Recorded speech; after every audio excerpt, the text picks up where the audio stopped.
اللہ کے حضور دعا کرو، التجا کرو اور اللہ سے مدد مانگو، وہ بلاؤں کے رخ کو موڑ دے گا، وہ مصیبتوں کے رخ کو پلٹ دے گا تمہاری جانب۔ لیکن جب تم یہ مزاج نہیں رکھو گے تو مصیبتوں پر مصیبتیں آتی رہیں گی۔ حضرت موسیٰ علیہ السلام کے پیٹ میں درد کا احساس ہوتا ہے تو کوہ طور پہ چلے گئے، کیسے جلیل القدر نبی تھے، اللہ سے ڈائریکٹ رابطے تھے، اور جا کے کہا مالک میرے پیٹ میں درد ہو رہا ہے۔ اللہ اکبر۔ گھر کے نجی معاملے بھی رب سے ڈسکس کرتے تھے، اور کوئی جو ہے وہ ایسی چیز ہوتی وہ بھی رب سے ہی عرض کرتے تھے۔ کہا میرے مالک میرے پیٹ میں درد کا احساس ہو رہا ہے، دوائی کی پوری لینی ہے، تو وہ بھی جا کے کوہ طور سے رب سے ہی لیتے تھے۔ تو اللہ تعالیٰ فرمایا فلان جنگل میں چلے جاؤ، وہاں اس شکل کے پتوں کی ایک بوٹی ہے، اس کو توڑو نچوڑو، اس کا پانی پیو، تمہیں شفا مل جائے گی۔ حضرت موسیٰ علیہ السلام گئے اور جا کے بوٹی کو توڑا نچوڑا، پانی پیا، شفا ہو گئی۔ کچھ عرصہ بیتا، دوبارہ اسی طرح کا درد جاگا۔ اب نسخہ تو ذہن میں تھا، کوہ طور پہ نہ گئے، اس جنگل میں چلے گئے اور جا کے بوٹی کو توڑا، اس کے پتے نچوڑے، پانی نکالا، پیا، لیکن درد اور زیادہ بڑھ جاتا۔ پھر دوبارہ آئے کوہ طور پہ، کہا مالک میں نے اسی درد پہ دوبارہ وہی بوٹی کا پانی پیا ہے، لیکن درد بڑھ گیا ہے۔ کہا موسیٰ اب جو آئے ہو کوہ طور پہ پہلے ہی آ جاتے۔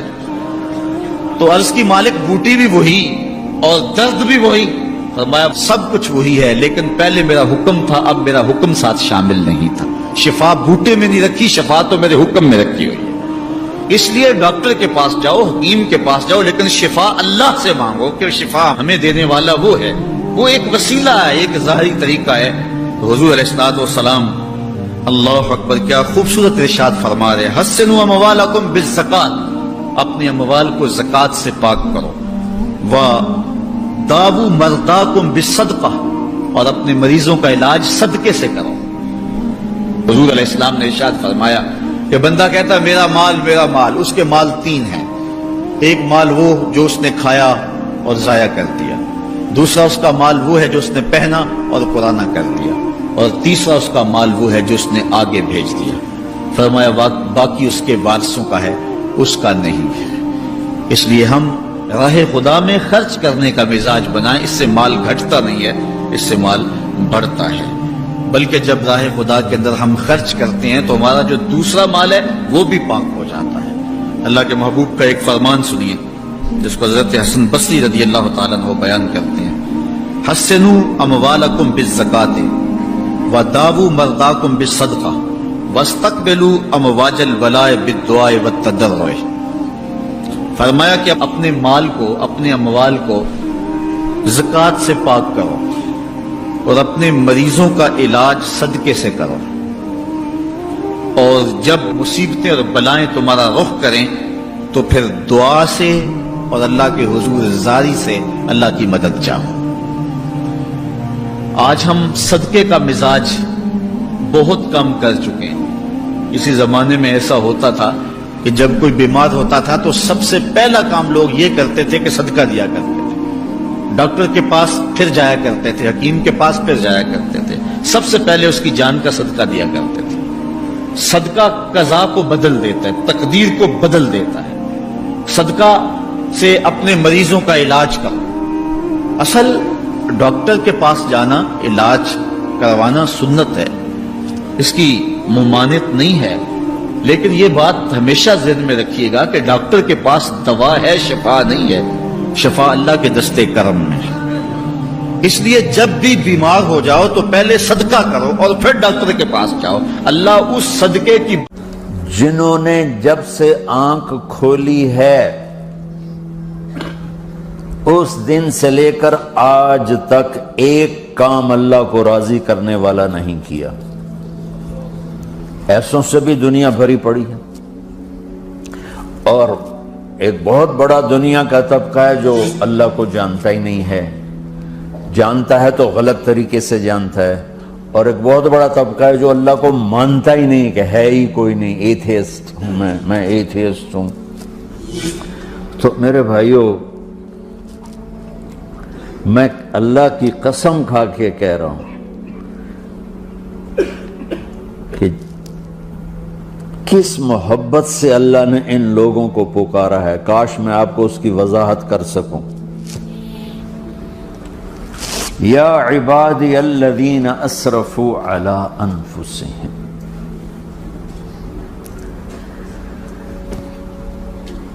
مجھے اپنے بیٹے پر بھی غصہ آتا ہے تو میں کہتا نکل جا، تو میری اولاد ہی نہیں ہے۔ میں دین سیکھنے جانا چاہتا تھا، میرے والد رحمۃ اللہ علیہ مجھے ڈاکٹر بنانا چاہتے تھے، میں اس سے بہتر راستہ اختیار کر رہا تھا، لیکن میرے باپ کی مرضی نہیں تھی، تو انہوں نے مجھے فرمایا جی تو مولوی بننا ہے تو میرے گھر ہی چوں نکل جا۔ میرے کانوں میں وہ الفاظ آج بھی گونج رہے ہیں۔ وہ میرے خالق نہیں تھے، میرے والد تھے، خالق تو میرا اللہ ہے، اور میں اللہ کی فرمان برداری کا ایک کام نہیں کرتا ہوں، اللہ کی فرمان برداری کا ایک کام نہیں کرتی مرد عورت، ٹھیک؟ تو اللہ کو غصہ اس حساب سے آنا چاہیے کہ بدبخت ہو، بے غیرت ہو، شرم نہیں آتی تنوں ڈوب کے مر جاؤ۔ میں قربان جاؤں، اللہ کہتا ہے یا عبادی، او میرے بندو۔ یہ پتہ کن کو کہہ رہا ہے؟ جو تبلیغ کرتے ہیں، جو علم پڑھتے ہیں، جو یہ بچے کی طرح مصلی پہ نماز پڑھاتے ہیں، جو میری طرح ممبر پہ بیٹھ کے دین بیان کرتے ہیں، جو راتوں کو اٹھ کے تہجد پڑھتے ہیں۔ میرے بندو،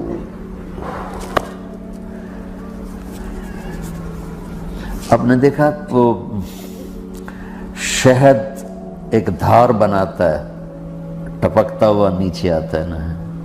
اللہ کی قسم اس آیت سے اللہ کی محبت کا شہد یوں نکلتا نظر آتا۔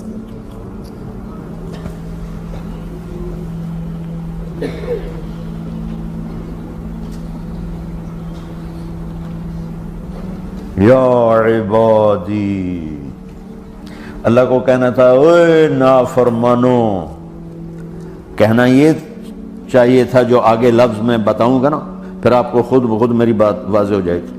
اوے نافرمانو، بے غیرتو، میرا اللہ کہہ رہا ہے یا عبادی، میرے بندو، یا عبادی، یہ بھی ایک لہجہ ہے نا، یا عبادی۔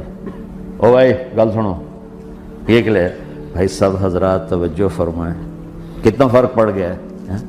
پہلے لہجے میں بدتمیزی تھی، دوسرے لہجے میں آپ سب کا احترام تھا۔ میرا رب تو بے نیاز ہے، اس سے ہماری کیا ضرورت ہے؟ سارے آسمان سجدے سے بھرے پڑے ہیں، فرشتے مکدے ہی نہیں۔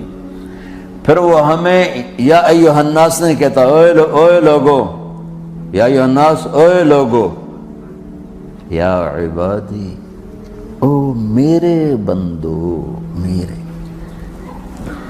یا عبادی سے یوں لگتا ہے جیسے اللہ آگے بڑے رابعہ بصری جیسی عورتیں اور جنید بغدادی جیسے مردوں سے اللہ بات کرنے لگا ہے۔ تین لفظ ہیں، اسرفوا علی انفسہم، وہ بندے جنہوں نے جب سے آنکھ کھولی ہے ایک دفعہ بھی مجھے خوش کرنے کا کام نہیں کیا، آ جاؤ تم بھی میرے ہی ہو۔ سبحان اللہ نے ایسے بائیں پھیلا دی اپنی رحمت کی۔ یا عباد، تقوی والے نہیں کہا،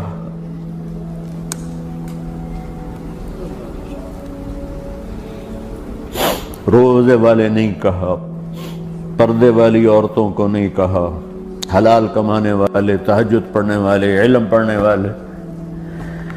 اعلیٰ کا مطلب یہاں بہت طاقتور ہے، عربی کے حرفوں کا بھی مطلب ہوتا ہے۔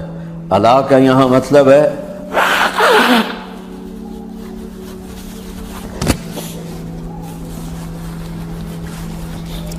آپ نے اس ممبر کو کور کیا ہوا ہے کپڑے کے ساتھ، کہیں سے نظر آ رہا ہے؟ بولو۔ کہیں سے نظر آ رہا ہے؟ اس کو اعلیٰ کہتے ہیں۔ اللہ کیا کہہ رہا ہے کہ جنہوں نے اتنے گناہ کیے ہیں کہ ان کا جسم گناہوں میں ڈوب گیا ہے، وہ نظر ہی نہیں آتا ہے، صرف اوپر گناہ ہی گناہ نظر آ رہا ہے،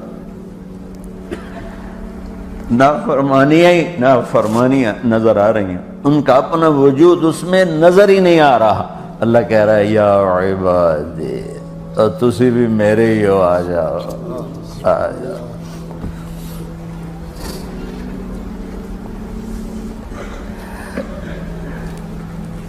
بتاؤ ایسے مہربان رب سے بغاوت کرنا ہے کوئی غیرت کی بات؟ چند روزہ زندگی کے پیچھے، چند ٹکوں کے پیچھے، چند پیسوں کے پیچھے، یا عبادی یا عبادی،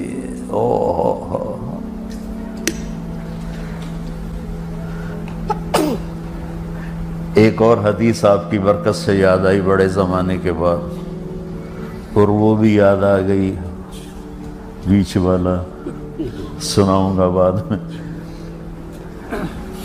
اے داؤد، اے داؤد، لو یعلمون المدبرون عنی، داؤد علیہ السلام، اگر ان میرے نافرمانوں کو پتہ چل جائے نا میں ان سے کتنا پیار کرتا ہوں، ان کے کلیجے پھٹ جائیں۔ اگر ان نافرمانوں کو پتہ چل جائے کہ میں ان سے کتنا پیار کرتا ہوں، ان کے کلیجے پھٹ جائیں۔ داؤد جب نافرمانوں سے اتنا پیار کرتا ہوں تو فرما برداروں سے کتنا کرتا ہوں۔